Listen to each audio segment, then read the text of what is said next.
Ma lubasin mõni aeg tagasi natuke lähemalt rääkida Põrnakeskuse hirmudest ja Instagramis sai saata küsimusi. Ehk siis lasin sul küsida, mis sind täpsemalt huvitaks. Ja neid küsimusi tuli üle ootuste palju.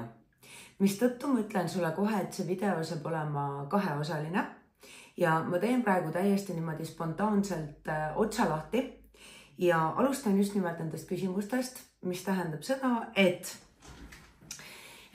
täiesti esimene küsimus, mis mulle hästi silma jääb, on see, et defineerimata Põrnakeskus ja hirmud.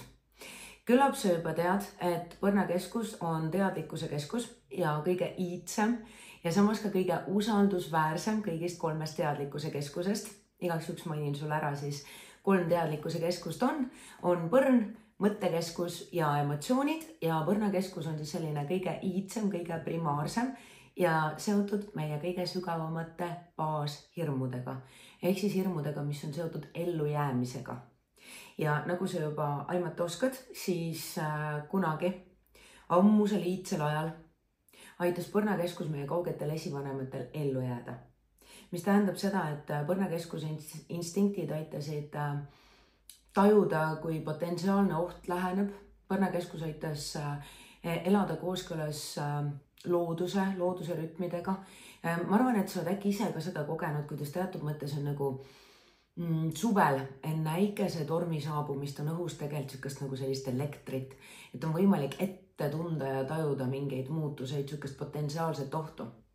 Et Põrnakeskuse hirmud aitasid kunagi meie esivanematel eeskätt lõhna ja maitsemeele järgi ja lisaks sellele Põrn on ka hästi selline sagedustundlik, ehk siis tegelikult Põrnakeskus saab ka väga palju olulist infot helidest ja mitte niivõrd sõnade tähendustest, vaid just nimelt sõnade taga peituvast energiast ja selle järgi saab Põrn eristada seda, kas miski, mida öeldakse, kas nii-öelda nagu vibe ja sõnad lähevad kokku. Ehk siis tegelikult Põrn on ka väga hea valedetektor ja Põrn aitas meie esivanematel siis nagu tajuda, mis on tulemas, õppida oma mineviku kogemusest, elada kooskõlas loodusega, saada aru, kes on oma, kes ei ole oma, mida tasub süüa, mida ei tasu süüa, millal tasub põgeneda, millal tasub võidelda, millal tasub tarduda.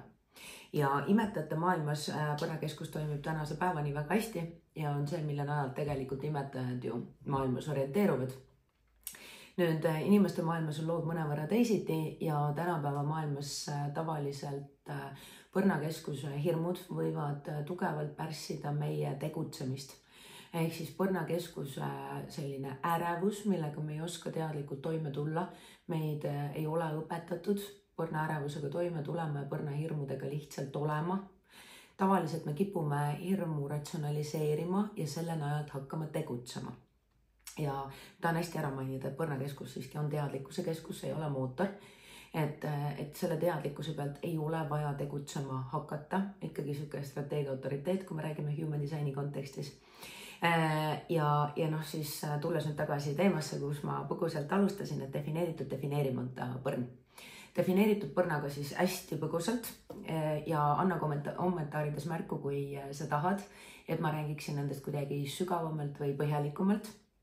Aga defineeritud Põrnaga see ärevus võib olla sulle palju rohkem tuttav, ehk siis ühest küljest need hirmud võivad olla nagu kuidagi igapäevased kaaslased ja mingitel hetkedel, eriti näiteks oktoobrikuus, siis kui me teeme terve kuuga, või natuke rohkem kui kuuga, kõik Põrnakeskuse transiidid läbi, siis on neid hirme õhus rohkem.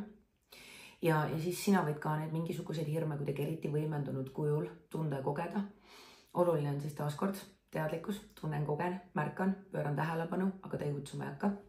Et defineeritud Põrnakeskusega need hirmud võivad olla kuidagi nagu igapäevasemad või siuke nagu üldine ärevuse tase võib olla suurem tundlikkus keskkonna toimuva osas. Tavaliselt defineeritud Põrnaga on ikkagi ka nagu rohkem sellist potentsiaali, et sa tegelikult tead, et sa nagu kardad, aga samas, et sa hetkes oled võimeline toime tulema ja sa oskad ka oma kuidagi selliseid intuitiivseid signaale paremini lugeda, loodetavasti.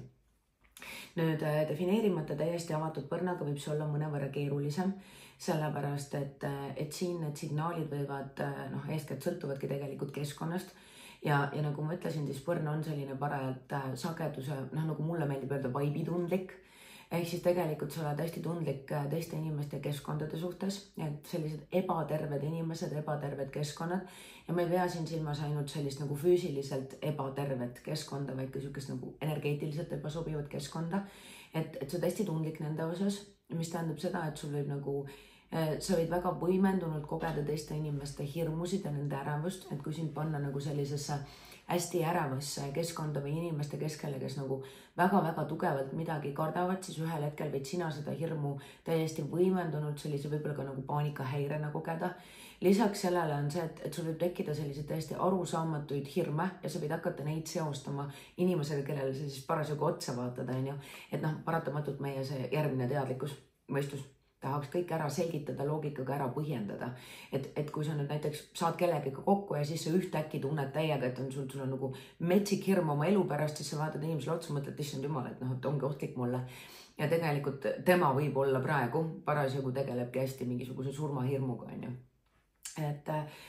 Et igal juhul jah, on keerulisem toime tulla, defineerimata põrnaga on kindlasti ülimalt oluline eemaldumine ja üksi olemine.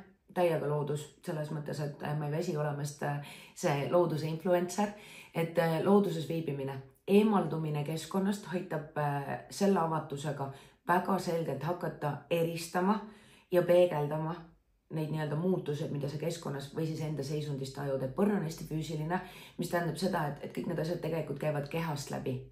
Ehk siis põrnataju ei ole siuke, et ma hakkasin mõtlema selle peale, mõte järgneb hiljem, aga põrn on hästi füüsiline, ehk siis defineerimata põrnaga oled sa ka tegelikult hästi füüsiliselt tundlik, lisaks sellele tavaliselt defineerimata põrnaga kaasneb ikkagi päris palju selliseid ka intuitiivseid kingitusi, ehk siis sellist ülitundlikkust ja mis tahes moel siis, noh, kas siis siukest tavaliselt võimendunud füüsiline tundlikkus.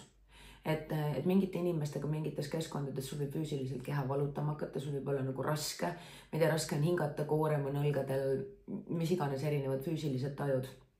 Ja noh, seesama võimendunud ärevus. Et täiesti avatud põrnaga tasub kindlasti pöörata tähelepanu sellele, et suure tõenäosusega sul siiski mingitest teistest keskustest midagi vaatab põrna suunas.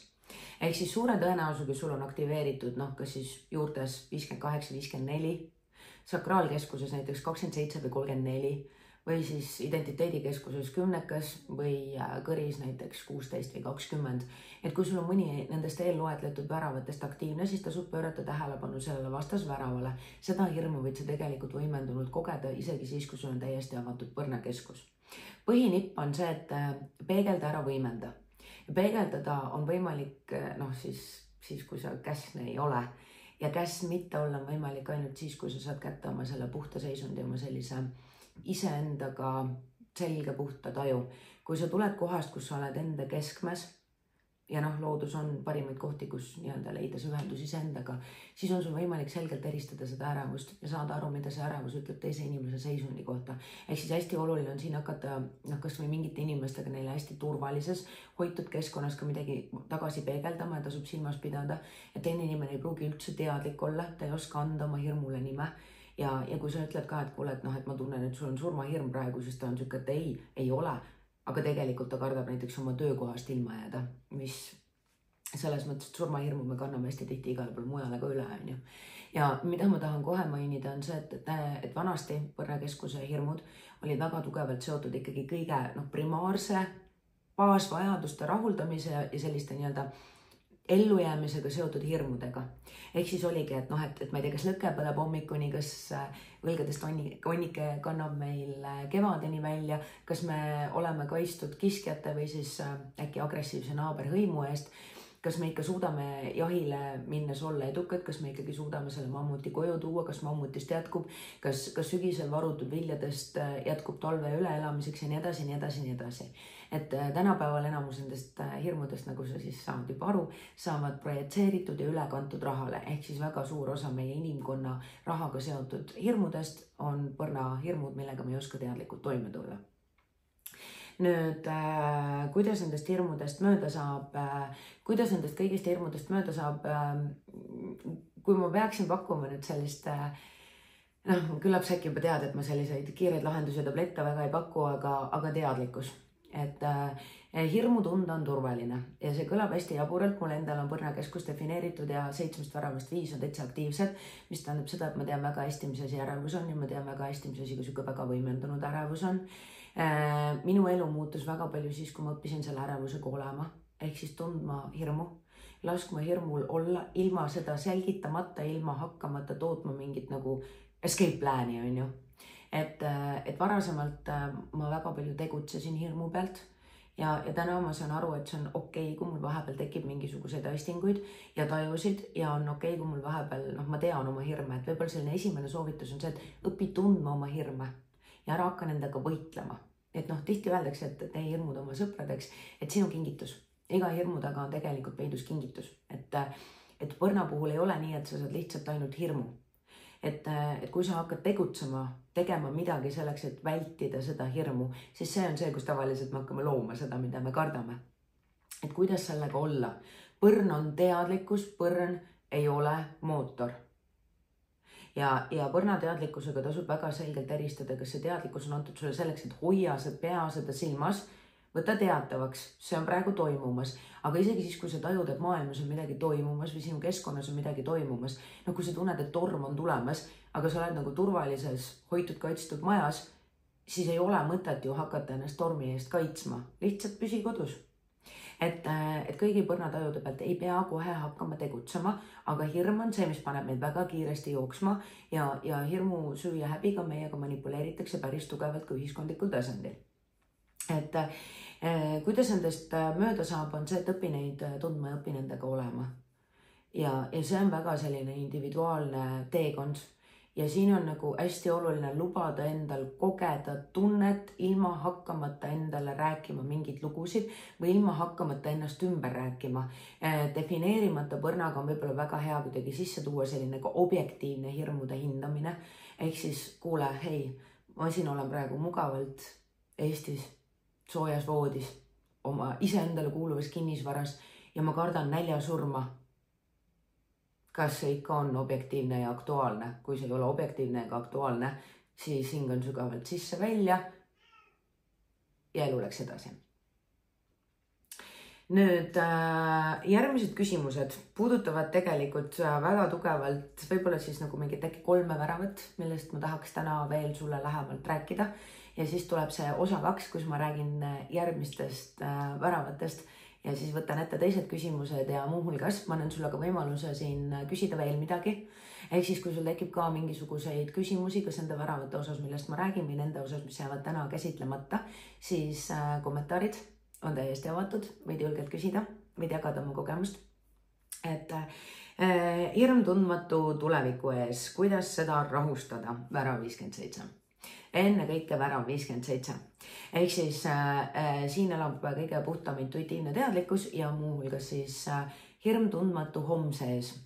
Hirm tundmatu tuleviku ees, mis siis saab, kui juhtub midagi, mida pole varem juhtunud, mis siis saab, kui juhtub midagi enneolematut, kas ma ikka suudan toime tulla sellega, mis võib homme juhtuda. Klassikaline hirm tänapäeva maailmas, tõlgime selle tavapärasesse eesti keelde, Eesti inimeste keelde, on see, et kas mul ikkagi jätkub rahast, mis siis saab, kui raha saab nüüd otsa või mis siis saab, kas mul, kui homme tekivad mingid ootamatud kulutused, kas minu reservidest ikkagi piisab? Kas mul on piisavalt ressursse, toitu, katus pea kohal, ma ei tea, mingisugune varasalves asjad on ju. Ma ütleksin, et see kõige rohkem väljendub ikkagi rahas. Kas mul on piisavalt raha selleks, et toime tulla kõigi ootamatute kulutustega? Kas mul on piisavalt raha, et ma ei tea, põgeneda, kui sõda tuleb või whatever on ju. Et siin võib olla väga nagu selliseid enneolematuid tulevikustsenaariumeid ja pidevalt taustal siuke küsimused, aga kas mul jätkub ressursse, et sellega toime tulla? Ja see võib panna varuma, see võib panna hästi tugevalt kokku tõmbuma ja me teame, mis siis saab, kui me kokku tõmbume. Kui me nagu ühiskondlikult kokku tõmbame, siis me ise loomegi selle sama kriisi, mida me kardame, eks ju. Et aga mis siis, kas mul on ikkagi piisavalt oskusid ja teadmisi, mis siis saab, kui millestki jääb puudu? Kas ma saan siis hakkama? Mida mul on vaja täna teha selleks, et homseks jätkuks, mis tähendab seda, et siis see hirm paneb elama homses. ja tähelepanu on kogu aeg igal pool mujal, aga mitte ainult praeguses hetkes. Värav 57 suudab leida alati ja suudab kasutada hetke parimat potentsiaali hetkes. Mis tähendab seda, et värav 57 on erakordselt sagedustundlik ja hästi siuke akustiliselt tundlik. Ehk siis värav 57 tajub seda, mis tegelikult on siis kas siis sõnade või mis tahes helide taga taustal peidus. Et siuke nagu selgelt kuuljate energia ja see toimib alati hetkes. Mis tähendab seda, et nii kui tähelepanu on tulevikus, siis tegelikult värav 57 ju vaadake, kuhu ta kõik ära lingib, on ju, et sa näed, et 34 ja 10 ja 20 ka on ju, et siin on ühtepidi võime väga spontaanselt hetkes kiiresti reageerida. Siin on võimalik leida ressursse, et üles ehitada midagi ilusamat, toekamat. Siin on intuitsioon, mis toetab individuaalset käitumist, mis tähendab seda, et annab võimalusega käitumist vastavalt olukorrale kohandada. Ja siin on ka intuitiivse teadlikkuse väljendamine. Ehk siis 57 suudab hetkes märgata hetke potentsiaali ja seda maksimaalselt ära kasutada selleks, et luua teekonda paremasse homsesse. Seda on võimalik teha ainult siis, kui tähelepanu on siin ja praegu. Mis tähendab seda, et kui ma peaksin hästi kiiresti praegu ja ma püüan sellest mitte teha 3-tunnist õppevideot, et ehkki tuleb mainida, et ma olen suutnud ka 6-tunniseid Põrnakeskuse Zoome teha, et ma ütleksin kohe, et hoia teadlikult tähelepanu hetkes. Et nii kui tähelepanu läheb rändama, nii kui sa kogu aeg pidevalt oma mõtetega homses, mis saab ja kuidas ma siis toime tulen, lõpeta nende tuleviku põgenemistsenaariumite tootmine, tule tähelepanu praegusesse hetke. Millised on praegu võimalused, kuidas sa saad neid päriselt kasutada? Nüüd, järgmine hea küsimus puudutab meil värav 48. Diplomid ja haridus ja kas ma siis ikkagi õpin iseenda tarbeks või hirmu leevendamiseks, kuidas sellest aru saada? No värav 48 on väga sügav. See on väga-väga sügav intuitiivne kaev ja siin on võime tegelikult nagu näha läbi probleemide, ehk siis nagu päriselt aru saada, milline on see süge tuumpõhjus, mis on see juur, mis tuleb välja juurida selleks, et umbrohi enam uuesti peale ei kasvaks. Ja meie mõistuse tasandil, kuna tegemist on ebakindla energiaga, sellepärast, et see teadlikkus on sulle kättesaadav ainult hetkes, siis siin jällegi tuleb kohe mõistus appi ja ütleb, et kuule, aga et õpi selgeks, uuri veel, on ju. Et me hakkame püüdma leevendada seda ebakindlust millegi välisega. Ja kuna see teadlikkus ei ole kogu aeg kättesaadav ainult hetkes, ja tegemist on 1648 meisterlikkus sünnib läbi harjutamise ja mitmekülgsuse ja siin on loomuomane anne, mida tuleb lihvida ja arendada. Ja laias laastus siin on 2 varianti, kas meister või elupõline õpilane. Ja ma tean nii paljusid, kes jäävadki elupõlisteks õpilasteks, värav 48-ga ja see on niisugune nagu raisatud anne. Et värav 48-ga tuleb hakata harjutama, tuleb hakata tegema. Ehk siis kui keegi küsiks mu käest, et kuidas õppida oma intuitsiooni usaldama, on see, et hakka seda kuulama. Hakka seda kuulama, hakka seda rakendama, hakka sellele toetuma ja sa hakkad aru saama, kui väga see kannab ja kui palju sa tegelikult saad ennast usaldada. Et siin tasub hakata tegema. Et kui sul juba on mingi mõõdukas hulk diplomeid, siis tuleb hakata endale kõige meelespärasemat tööriista rakendama, kasutama, praktiseerima ja meisterlikkus sünnib tehes. Ja kui sa selle teekonna vältel juba saad aru, et hei, mul on vaja mingeid oskuseid või mingeid uusi teadmisi, siis lähed ja õpid. Et siin on, muidu taustal on alati, kui sa lähed midagi õppima, sellepärast, et sul on tunne, et see muudab su kompetentseks või adekvaatseks või siis sa saad kuidagi vältida seda ebakindlust, siis ära mine. Et kui taustal on see, et 1 diplom veel ja siis ma olen valmis, siis teha, et on juba ammu aeg alustada, on ju. Ja siis see vastutuse küsimus. Et nüüd vastutusest ma võiks tegelikult rääkida 2 värava kontekstis, aga ma räägin praegu värav 50 võtmes ja värav 18 jätan sulle siis järgmiseks korraks. Ehkki tegelikult värav 18 võiks päris hea käsitleda koos 48-ga, sellepärast, et värav 18 vastutab meie küpsemise eest, meie mentaalsete mõttemustrite eest, selle eest, kus me... jätame ikka 18 järgmiseks korraks. Ehk siis värav 50, väärtused ja vastutus. Ja värav 50 on siis tegelikult selline hõimukaitsja arhetüüpselt ja kuna tegemist on muuhulgas ka sellise resonantsi väravaga hoolitsusele, siis teatud mõttes on tegemist sellise hõimu pealikuga, kes loob oma hõimule, ennekõike siis oma perele ja siis juba töökollektiiv ja mis tahes muud kogukonnad, reeglid. Ehk siis Värav 50 vastutab tegelikult ka sellise sotsiaalsel tasandil kehtivate printsiipide ja reeglite ja seaduste eest ja normide eest. Et siin elab teatud mõttes ka niisugune nagu arhetüüpne kohtunik on ju, ehk siis, et me loome mingisugused reeglid ja seadused ja kui me neid jälgime, siis on tulemuseks see, et vastutasuks saad sa siis mingisuguseid hüvesid või privileege on ju, või siis minimaalselt väldid karistust ja samas 50 paneb paika ka selle, et kuidas reeglitest üleastumist karistatakse hõimus. Värav 50 suhe vastutusega on hästi mitmekülgne, hästi mitmetahuline. Alustuseks on see, et meil on hästi segamini aetud vastutus ja kohustused. Kohustus ei ole vastutus, et kohustus on osa kokkuleppest ja suurim vastutus on tegelikult joondumine oma enda kõrgemate väärtustega, enda sisemise kompassi järgi elamine, enda isiklik heaolu. Et Värav 50 elab teadmine, et ainult täiskarikast on võimalik jagada ja Värav 50 teab ka, et võttes kellegi või millegi eest vastutuse, näiteks saades järglaseid, siis tegelikult nende eest tuleb hoolt kanda pika aja vältel ja nendele hoole pakkumine võib olla parajalt ressursikulukas ja ma ei pea silmas ainult raha. Et seetõttu Värav 50 võib vältida vastutuse võtmist, Värav 50 võib väga-väga tugevalt karta karistust. Ehk siis, mis siis saab, kui ma astun vastu näiteks mingitele reeglitele või normidele, mis tegelikult on küll kehtestatud ja kehtivad näiteks ühiskonnas, on ju, aga mille osas ma arvan, et need on täiesti korrumpeerunud või et need ei teeni inimkonda.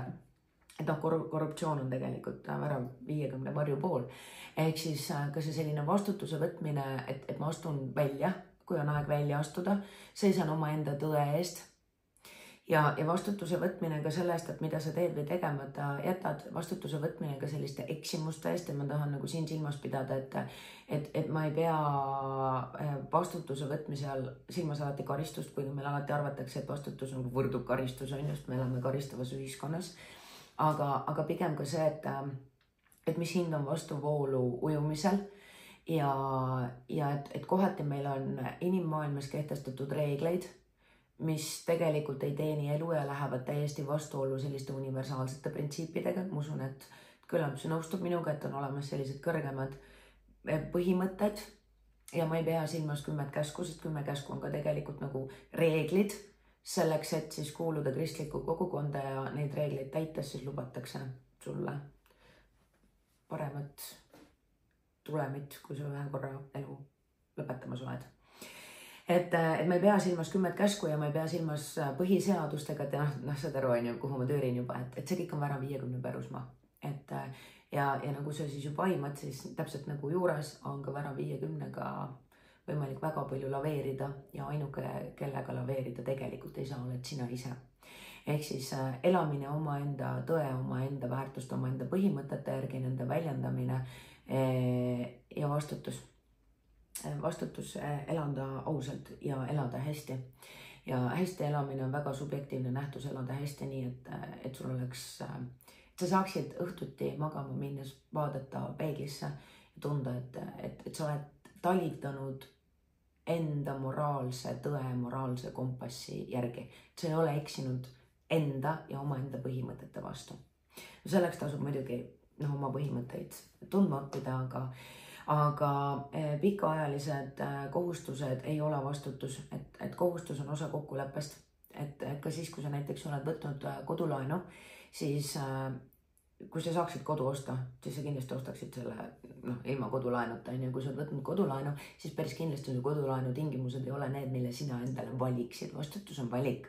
Ja vastutust me tunneme just nimelt nendes kohtades, kus meil on võimalik valida, kas ma valin kooskõlas iseendaga või ma valin hirmust siis, et ma kardan saada karistada ja ma teen hoopis midagi muud. Et kindlasti kodulaenu vormistades sina ei valinud endale neid tingimusi, kui sa oleks võimalik valida, raudselt sa valiksid väiksema Euribori ja väiksema intressi. Et sa nõustusid millegiga selleks, et saada midagi, mida sa tahad. Ja sellega kaasneb kohustus ja kohustuse rikkumisel on siis tagajärjed. Vastutus on valikuvõimalus ja vastutus teeb vabaks. Kõige rohkem vabastab meid see, kui me tajume enda vabadust, enda valikuvabadust ja me näeme, kuidas kannavad need valikud, mis on joonduses selle sisemise häälega, sisemise kompassiga. Et niisugune hea soovitus siin on selgelt eristada kohustusi vastutusest ja üha enam hakata kuulama seda sisemist tarka. Et hakka aru saama, kui sul käib see niisugune sisemine jõnks, et ei ole päris kooskõlas, minuga ei tundu õige, on ju. Ja vaata, mis siis saab, kui sa hakkad elulistel ristmikutel üha rohkem valima oma selle sisetunde järgi. Et vastutus on vabadus ja suurim vastutus on omaenda isiklik heaolu, meie enda valikud. Kõik valikud loovad, iga väike valik viib järgmise ristmikuni, alati saab ümber valida.